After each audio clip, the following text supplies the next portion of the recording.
Itu konyol sekali, tidak ada edukasi di opera Penjava. Seleranya itu selera humor-humor yang rendah. Jangan terlalu asik dengan politik diri sendiri.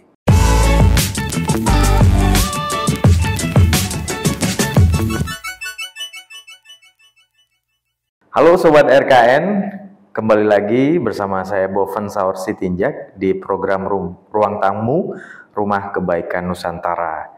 Dan kali ini kita masih berbicara seputar industri kreatif. Dan narasumber pada kesempatan ini adalah seorang pegiat seni dan juga budayawan, Kak Febri Al-Lintani. Kak, apa kabarnya Kak? Baik. Nah, di perbincangan kali ini seputar industri kreatif kita akan menggali lebih jauh apa korelasi antara seni dan budaya dengan industri kreatif. Kak Febri, bisa diceritakan singkat mulai tertarik dengan bidang seni dan budaya di usia berapa, kemudian apakah background keluarga juga mendukung minat kakak di dunia itu? Iya, saya sudah mulai masuk satu kelompok teater itu dari umur 15 tahun. 15 tahun ya. Tapi sebelum 15 tahun itu sebenarnya sudah senang menulis puisi gitu.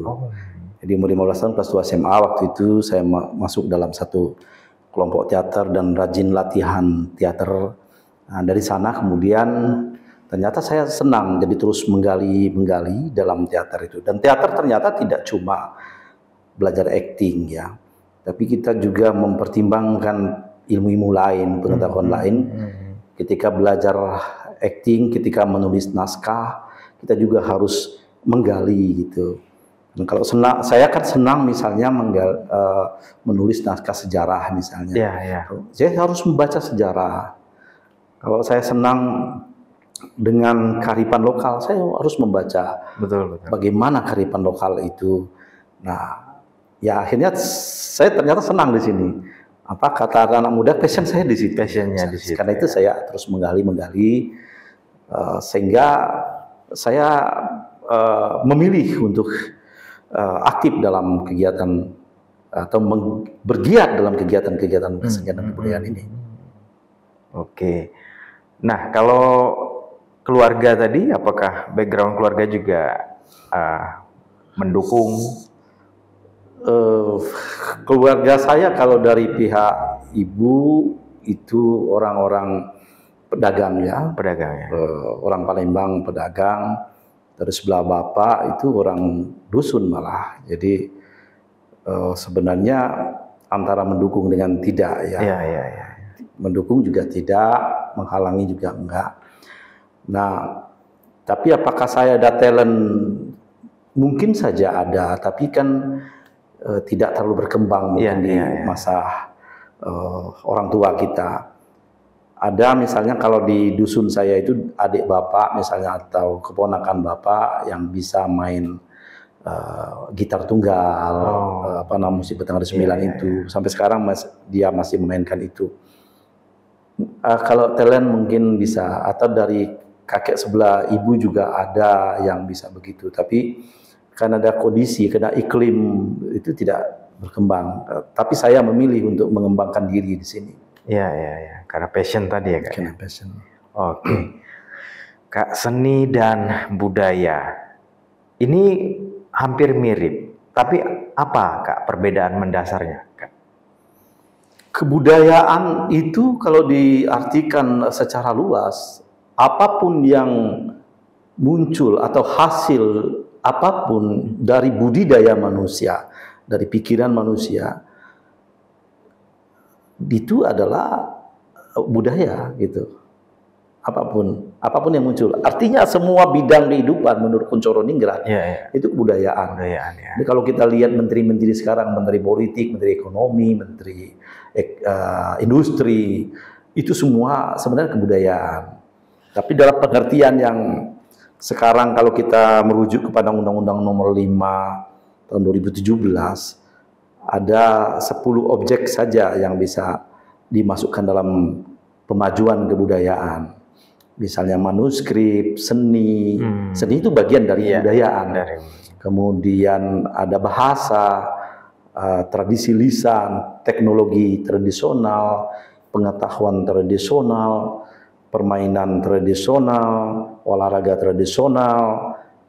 Nah, itu masuk dalam bidang kebudayaan, artinya yang sudah dibakukan oleh negara melalui undang-undang pemajuan kebudayaan. Satu lagi adalah yang bentuknya tangible atau yang bisa dilihat, diraba, itu adalah cagar budaya. Cagar budaya. Ya, kita bisa lihat bentuk rumah adat misalnya, atau keris, atau apapun yang bisa kita lihat itu bagian dari warisan budaya yang dihasilkan oleh budidaya manusia. Ya gitu. Oke. Nah, Kak, kita tinggal di Provinsi Sumatera Selatan, khususnya di Kota Palembang ini. Kalau dulu kita kenal dengan Sriwijaya yang sangat tersohor ya. Di kerajaan lain juga diakui seperti itu. Nah, bagaimana saat ini masyarakat ini tetap kebudayaan aslinya itu dipertahankan, kesenian aslinya dipertahankan. Bagaimana Kakak melihat situasi masyarakat saat ini, Kak? Melihat Sumatera Selatan memang tidak lepas dari latar belakang histori satu kerajaan Sriwijaya atau Kedatuan Sriwijaya abad 7 sampai 13. Terus 15 masuk kerajaan Palembang dan masuk Kesultanan Palembang abad 17 sampai abad 20. Abad 19 maksud saya, awal 19 itu. Nah, ini kemudian masuk zaman kolonial dan semuanya meninggalkan warisan-warisan budaya. Ya. Jadi ada warisan budaya masa Sriwijaya yang sebenarnya kalau kita melihat dari sisi fisik itu hampir tidak bisa kita temukan kecuali prasasti-prasasti gitu. Tapi dalam sisi non fisik atau intangible kita bisa rasakan menurut beberapa kajian sosiologi misalnya cara kita ini ya seperti orang-orang maritim itu orang-orang Sriwijaya yang demokratis, yang terbuka, itu karakter-karakter seperti itu ya. Dan juga benang merahnya kepada kepercayaan Sriwijaya yang Buddhisme yang lebih tidak kastais, juga dia mengembangkan negara yang federal itu. Nah, itu bagian-bagian penting dari nilai-nilai kesriwijayaan yang masih kita rasakan misalnya begitu. Masuk kepada kerajaan Palembang, mulai Islam masuk, Kesultanan Palembang juga muncul, dan sekarang masyarakat Palembang itu lebih dekat tentu dengan Kesultanan.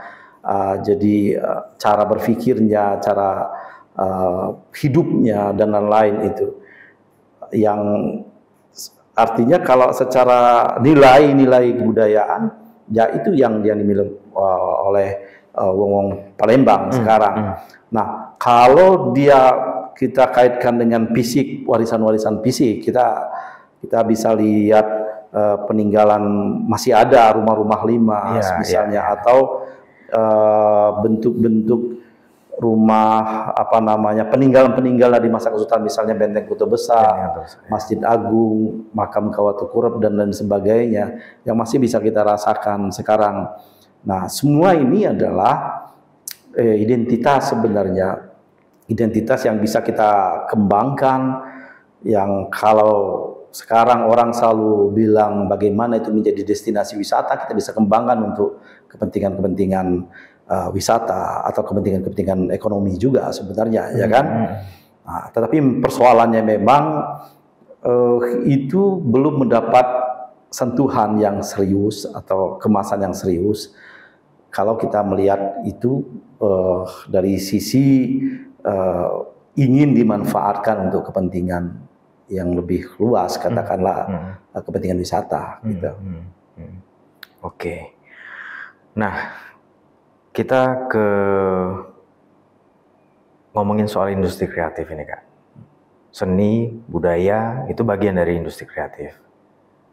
Contohnya misalnya, kalau di zaman sekarang ini, seni pertunjukan, film-film yang diputarkan di video itu adalah hasil dari industri kreatif. Nah, kalau kita ke masyarakat Palembang zaman dulu misalnya, apakah juga seni pertunjukan itu memang punya menarik minat masyarakat zaman itu, dan bagaimana kondisi sekarang ini untuk masyarakat Kota Palembang ini? Ya, industri kreatif itu kan kreativitas, basisnya memang kebudayaan. Jadi bahannya itu memang kesenian.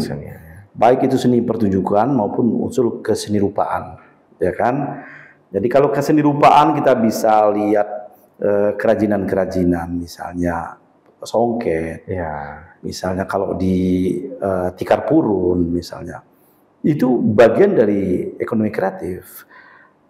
Dan kerajinan-kerajinan perak yang sudah terkenal, kerajinan emas sudah terkenal di masa lalu, kerajinan logam dan sebagainya, itu industri kreatif.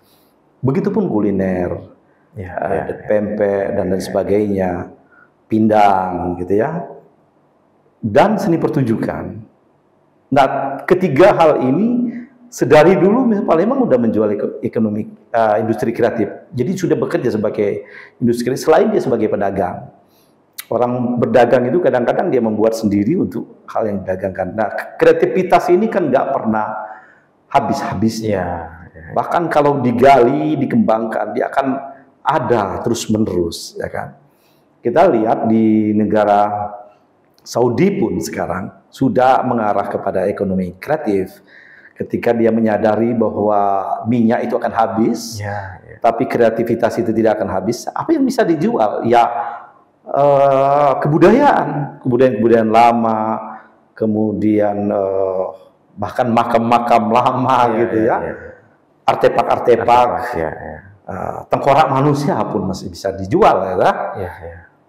Nah, kita kan banyak. Kalau kita bicara tentang Sumatera Selatan, misalnya, tidak cuma Masa Sriwijaya, megalit misalnya di dataran tinggi Besemah, itu sudah ada megalit itu. Dan menjadi daya tarik tersendiri, batu-batu pahatan orang-orang pada masa purba itu. Nah, tetapi itu tidak bisa hidup tanpa ekonomi, tanpa industri kreatif. Apa industri kreatif? Narasinya, pertunjukan-pertunjukannya, itu harus dikemas oleh pemerintah sehingga orang ke sana tidak hanya melihat itu, tetapi juga ada ruh dalam konteks yang berbeda yang bisa menghidupkan itu, menghidupkan megalit itu. Begitu juga kita, misalnya kita menemukan prasasti Kedukan Bukit katakanlah. Dalam prasasti Kedukan Bukit itu diceritakan Dapun Tahyang Sriwijaya Nasa datang ke tempat ini dengan 20.000 pasukan atau 20.000 prajurit, ada naik sampan, ada yang berjalan kaki. Kemudian membuat satu wanua tempatan nama Sriwijaya. Kalau dia bentuknya batu saja, tulisan itu tidak bisa dibaca, dia tidak berarti apa-apa. Ketika orang membaca itu dan menerjemahkan itu, dia menjadi narasi yang menarik semua orang, bahkan para peneliti-peneliti dunia untuk mengkaji. Apalagi itu dibentuk dalam misalnya dalam satu tahunan dibentuk semacam festival, semacam apa. Kita sudah ada festival-festival semacam itu. Nah, festival Sriwijaya katakanlah. Tetapi makin hari festival Sriwijaya juga makin lemah juga, makin lemah. Jadi tidak memunculkan narasi itu. Kalau narasi itu dikembangkan terus-menerus, akan menjadi satu daya tarik, dan ketika adanya tarik ini muncul, ekonomi kreatif akan menyusul. Industri kreatif akan lain, kerajinan akan muncul dan lain-lain akan muncul. Nah, dalam konteks seni pertunjukan yang seperti tadi, itu kan hanya bagian kecil. Kita memiliki seni pertunjukan tradisional. Nah, seni pertunjukan tradisional ini itu juga perlu perhatian. Jadi untuk ada narasi besar, ada narasi pendukung, itu yang paling penting. Kalau kita bilang narasi Sriwijaya itu besar, maka narasi pendukungnya seperti apa? Ketika ini buat festival Sriwijaya, katakanlah, ini satu contoh yang selama ini tidak tercapai saya kira. Festival Sriwijaya itu udah berapa belas kali, udah puluhan kali lah ya, tapi tidak mencapai ke situ. Padahal intinya harusnya itu, dia menjadi narasi besar. Kemudian ada narasi lain yang mengikuti.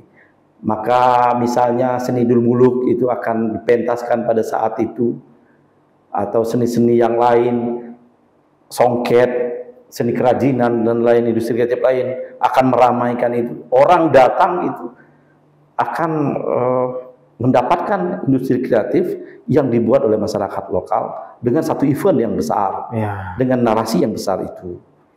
Nah, inilah yang masih belum, menurut saya, Festival Sriwijaya yang harusnya bertema tentang itu, tapi makin lama makin redup, makin degradasi.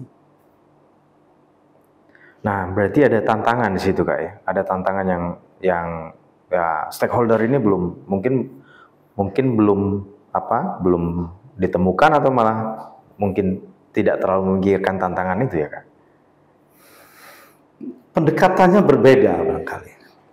Jadi kecenderungan dari pemerintah itu kecenderungan melihat hal yang pragmatis, tapi bukan dalam jangka panjang.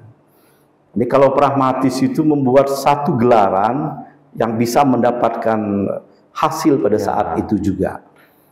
Ya, padahal seharusnya kita gali dulu konsep itu, dan kemudian narasi itu dikuatkan. Nanti akibatnya jadi kayak gini, budaya itu ada hulunya itu, sedangkan wisata itu hilir. Ya. Nah, kalau budaya ini kita perkuat, akibatnya wisata akan muncul sendiri. Jadi jangan berpikir kewisataan dulu, sementara hulunya tidak dikuatkan. Kalau kemasannya bagus, itu keropos di dalam. Jadi kalau kuat, kemasannya bagus, menjualnya juga enak, wisatanya akan muncul sendiri, dan itu akan digemari orang.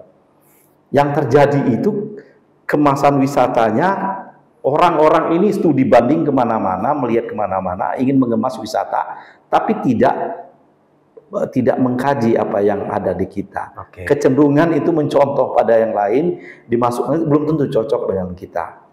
Itu kecenderungan kita. Kita misalnya pergi, ada pejabat pergi ke Bandung, ada pejabat pergi ke Cina, gitu. Tiba-tiba membawa itu langsung, oh ini harus buat seperti ini, kan belum tentu cocok. Belum tentu. Jadi seperti itulah yang terjadi. Jadi harus dimulai dari paradigma, saya kira. Ke depan yang diperkuat itu harusnya kebudayaan dulu. Sering terjadi ketimpangan ketika pemerintah mengeluarkan belanja untuk kebudayaan dan belanja untuk pariwisata. Ketimpangannya itu lebih besar ke pariwisata biasanya. Lebih banyak pada kemasan, padahal harusnya ini dulu. Kalau ngomong wisata itu, ini hanya sebenarnya mempromosikan. Manajemen pemasaran mempromosikan. Kemasannya di sini. Penyajiannya di pariwisata. Nah, kebudayaannya dia kadang ada juga, tapi tanggung gitu. Jadi tidak serius saya kira. Nah, akhirnya begini terus-menerus. Kalau kita mengembangkan, tadi ya bicara soal, ya industri kreatif harus, mau tak mau dia harus ke seni budaya.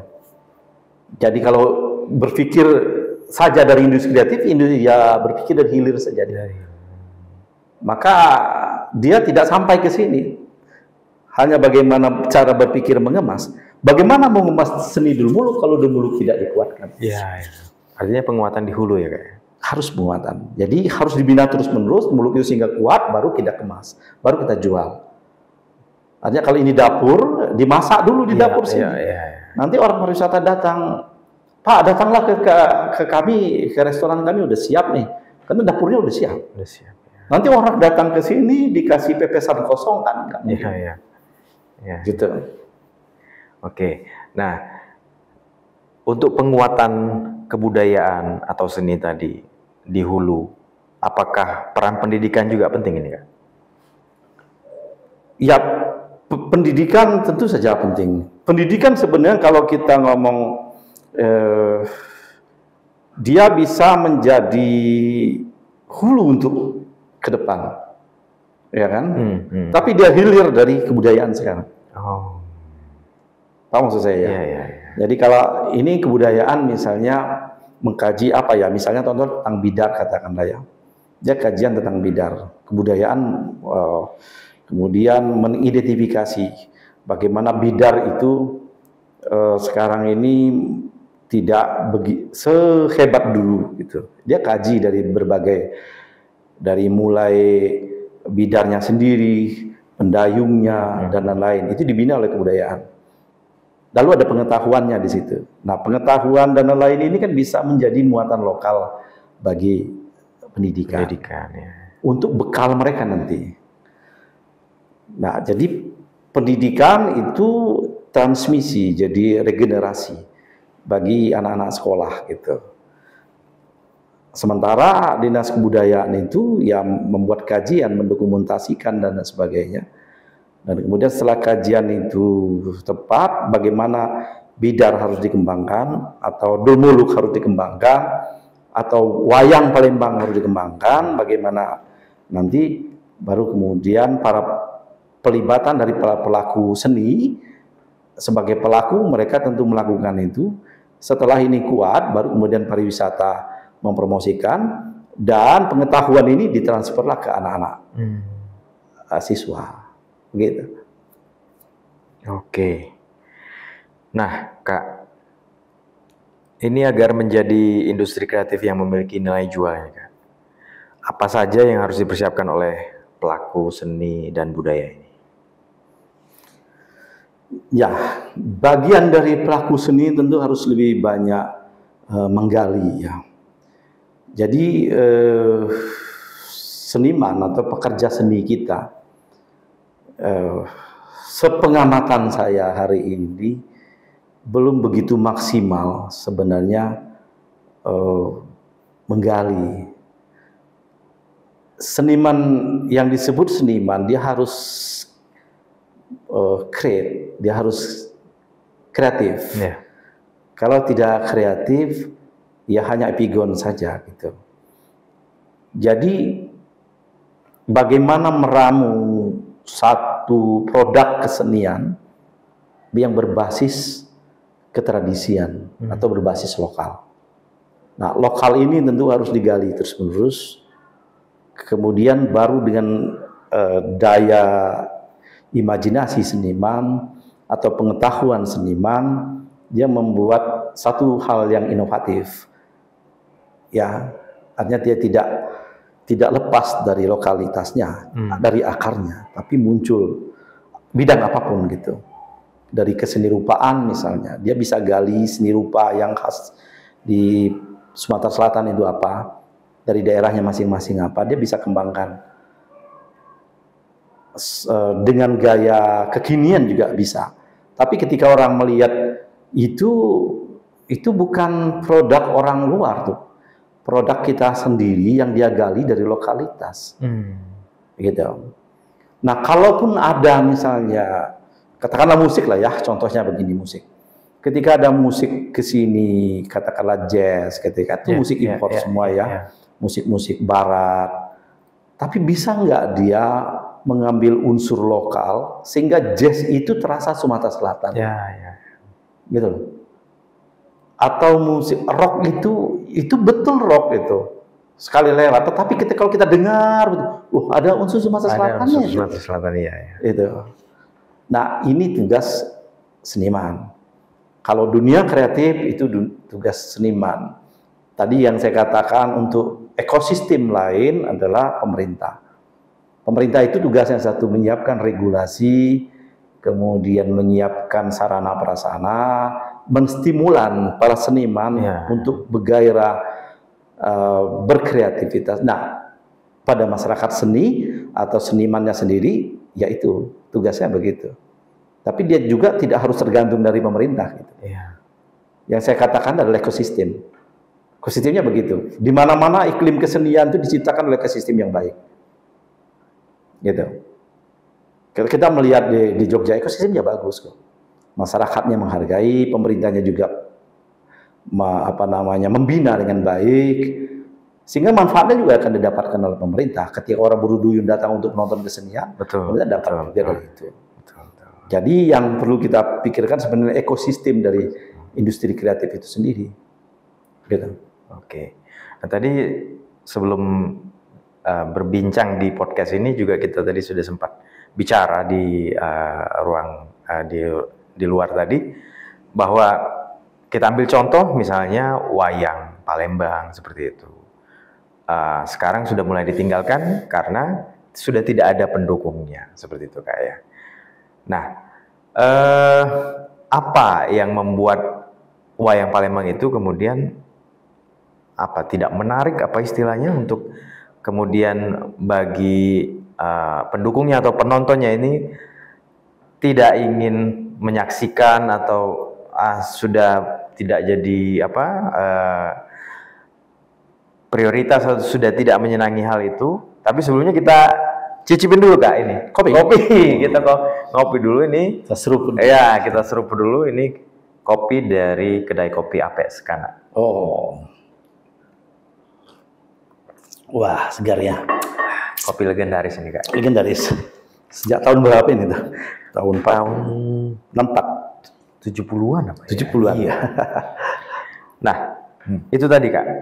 Kenapa kemudian wayang Palembang ini kemudian ditinggalkan pendukungnya? Jadi pertama, seniman itu ya, katakanlah dalang itu menjadi dalang itu karena memang passionnya memang di situ, talentnya memang menjadi dalang. Tetapi dia dalang tentu membutuhkan penonton sebagai mata rantai yang lain, selain alat itu sendiri. Nah, kalau dia bermain sendiri tidak ditonton orang, yang bagaimana dia disebut sebagai dalang? Betul. Itu namanya latihan. Onani. Latihan itu. Ya, menikmati sendiri gitu. Nah, maka dia butuh penonton. Maka orientasi daripada seorang seniman membuat satu pertunjukan yang menarik dengan estetika yang menarik adalah orientasinya penonton. Pada waktu lalu, orientasi para pedalang di Palembang itu ada dua hal. Satu, orientasi dakwah. Jadi kalau dia dakwah itu menjadi daya tarik. Saya dengar ada beberapa penceramah di Palembang menggunakan wayang juga pada waktu tahun 60-70 itu untuk menarik perhatian. Artinya dia semakin banyak ditanggap karena wayangnya bisa menarik. Orientasi kedua tentu ekonomi dengan wayang itu. Supaya penonton bisa tertarik dengan itu, tentu satu materi dan kedua kekuatan dari pertunjukan sang dalang sendiri harus lebih baik, sehingga orang menarik untuk nonton. Dan dia kontekstual dengan keadaan, kan gitu saat betul. Nah, kalau dia terpisah dari masyarakat, cara menyajikan tidak menarik, orientasi ini disorientasi dengan masyarakat. Maka pelan-pelan wajar kalau akan ditinggalkan. Kembali ke wayang Palembang. Wayang apapun bentuknya tentu asalnya dari Jawa. Wayang Palembang ini dalam sejarahnya ada yang mengatakan itu sejak Raden Fata atau Aryo Damar ada di sini, berarti sekitar abad 15-an. Tapi ada juga yang mengatakan baru saja ada wayang Palembang itu. setelah Belanda gitu. Dibawa turun-temurun. Tadi awalnya untuk penceramah, tetapi itu tidak terlalu membumi di masyarakat Palembang. Tapi ada wayang Palembang itu khas sendiri. Dia berbeda dengan wayang Jawa, dia lebih sederhana, bentuknya juga berbeda. Ada beberapa ciri wayang Palembang tidak ada sinden misalnya. Tidak ada bagong dalam punakawannya. Kan begitu. Bahasanya pakai bahasa Palembang halus gitu. Nah, sementara faktanya ada wayang Palembang yang sebaiknya kita pelihara, jangan sampai hilang. Sementara ini hanya ada wayang Palembang semata wayang. Semata wayang. Ya. Satu-satunya maksud saya. Jadi wayang Palembang semata wayang. Bagaimana caranya? Ya, butuh studi tadi. Ya. Bagaimana orientasinya? Penonton itu butuh apa? Gitu. Terus apa tuntutan penonton terhadap dalang? Sementara dalang yang sekarang itu dia menyelamatkan wayang saja. Dia terpaksa menjadi dalang. Dulu bapaknya meninggal, lama wayang itu tidak hidup, dihidupkan oleh Pepadi. Dia bertanggung jawab untuk menyelamatkan. Dia selamatkan itu dengan semampu dia. Kita berterima kasih pada yang dalang semata wayang ini. Apakah passionnya ke situ? Apakah passionnya ke situ? Mungkin ada, tapi dia tidak terdidik dari awal. Sedangkan wayang-wayang di yang dalang di Jawa itu terdidik dari awal. Dari kecil dia sudah ikut bapaknya kemana-mana, dan ada proses proses vokal, proses latihan konsentrasi dan sebagainya dalam konteks dalam perspektif bagaimana mengolah menjadi seorang dalang gitu. Sementara ini tidak, lemahnya di situ. Tapi kalau kita mau tetap saya sudah bikin lokakarya udah 2 kali, 3 kali. Ya mau tak mau kita bongkar ini. Dalang ini. Kalau kita tetap mau mempertahankan ini, termasuk bahasanya. Kalau bahasa kromo inggilnya Palembang dimengerti nggak oleh orang banyak, misalnya, harus diubah. Yang kedua, ceritanya tentang Pandawa, tentang masih dalam kitab yang sama, Mahabharata. Orang dari ke Mahabharata India itu menjadi menarik di Jawa karena ada kreativitas. Di Jawa kan itu. Di Kalimo Sohodo kan. Jadi diislamkan oleh para wali sehingga menarik para kaula di situ, para masyarakat di situ. Nah, di sini disesuaikan dengan masyarakat kita. Kalau kita masih ingin ada wayang Palembang. Nah, artinya apa? Harus ada selaras. Sementara wayang ini bergerak sangat lamban, masyarakat kita dengan selera yang tren sekarang berbeda. Kalau saya melihat sekarang masyarakat kita itu seleranya itu selera humor-humor yang rendah, humor-humor yang murahan, yang menjual penderitaan orang lain. Ya. Jadi ini misalnya kalau kita melihat di TV lah, rating mana yang paling tinggi dalam hiburan itu adalah rating konyol. Ya kan? Dulu ada Harapan Java, sekarang berganti yang mirip-mirip seperti itu. Itu konyol sekali, tidak ada edukasi di Harapan Java. Nah, sementara kita tontonan itu harusnya menjadi tuntunan. Nah, yang ini nggak laku gitu. Tetapi bagaimana harus tetap bertahan? Nah, makanya perlu studi panjang. Bagaimana mempertahankan wayang Palembang. Dia tetap wayang Palembang, tapi juga dia menarik bagi yang lain. Kita tidak bisa biarkan wayang itu berjuang sendirian. Betul. Maka pemerintah harus turun tangan dan masyarakat juga harus ikut berpartisipasi. Kalau kita komitmen untuk sama-sama mencintai wayang, itu salah satu contoh saja. Begitu juga Dulmuluk dan begitu juga kesenian-kesenian tradisi yang lain yang makin lama makin ditinggalkan dengan perkembangan sosial dan pemikat-pemikat yang lain itu, atau kesenian-kesenian lain lebih memikat ketimbang kesenian kita sendiri. Jadi sembari kita terus menggiatkan, menguatkan dan mempromosikan tradisi untuk menandingi sebenarnya yang makin gencar dari luar, katakanlah dari Korea gitu. Anak-anak muda sekarang udah kecenderungan Korea. Nah, bagaimana strateginya kita untuk sama-sama, paling tidak sama-sama diperhatikan oleh anak muda kesenian tradisional dengan kesenian Korea. Maka ini harus dikuatkan juga. Gitu. Oke, Kak, kita sudah berada di penghujung program podcast ini. Yap. Ada closing statement, Kak, untuk Sobat RKN? Ya, closing statement. Ya, jadi pertama saya kira kita harus berpikir bahwa di Palembang ini hampir tidak ada, kalau ngomong kota Palembang, sumber daya alam yang bisa dieksplor di kota Palembang selain dari industri kreatif. Karena itu seriuslah kita dalam industri kreatif, terutama pemerintah daerah